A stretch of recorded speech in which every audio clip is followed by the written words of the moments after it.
So we've got 5 big updates on the Galaxy S26 series. And yeah, some of these confirm what we already knew, but a couple of them are new, weird, and honestly pretty disappointing at the same time.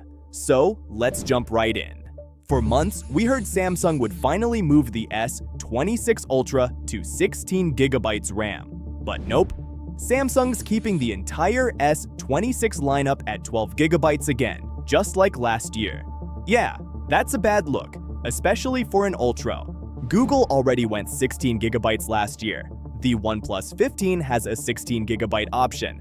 And in China, phones are shipping with 24GB like it's nothing. Now sure, Samsung will release a 16GB S26 Ultra, but only in China and a few Asian regions, just like the S25 Ultra. And the reason they're not upgrading globally is simple. RAM prices are insane right now because of all the AI development this year. So instead of more RAM, Samsung's giving us faster RAM. Every S26 model gets 25% faster LPDDR5, same size, much faster. That means quicker app loads, smoother animations, and even the camera benefits in more than 10 different ways. Speaking of cameras, Ice Universe confirmed the S26 Ultra is using the same 200-megapixel HP2 sensor. It'll still shoot in 12-megapixel mode by default, but Samsung's giving it the biggest aperture they've ever put on an Ultra phone. So shots should be brighter and better than ever.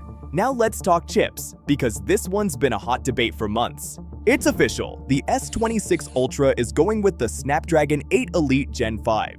But the S26 and S26 Plus are getting a dual-chip strategy again. And for once, this move actually makes sense. Apple kept the iPhone 17 prices the same. Samsung can't raise S26 prices, or they hand Apple a free advantage. Snapdragon is expensive compared to Exynos, and using the Exynos 2600 saves Samsung over $1 billion.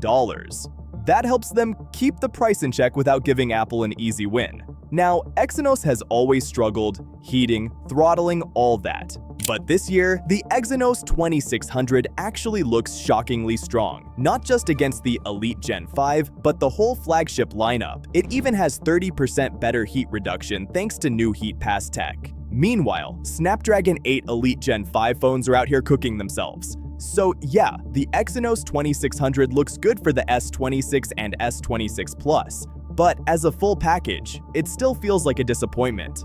Official dimensions for the S26 lineup are out. The S26 Ultra and the S26 are 0.3 millimeters thinner and a bit taller and wider. The S26 Plus, literally the same as the S25 Plus. All variants are getting Qi 2.2 wireless charging now. The Ultra finally jumps to 60-watt charging, but sadly this is going to be another year of 25-watt charging on the standard S26. The standard S26 is the only one in the series to get a 300 mAh battery upgrade. The S26 Plus stays exactly the same in battery and charging. Weight-wise, the Ultra gets a bit lighter. The S26 and S26 Plus gain maybe a gram or two. You won't feel any difference in your hand. Earlier reports said the S26 launch would be delayed by a month, but new info says Samsung pushed it back to late January, with sales in early February.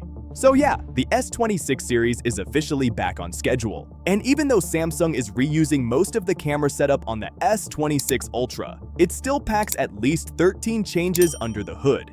Click right here to check out all the details. This is TechTix, and I'll see you there.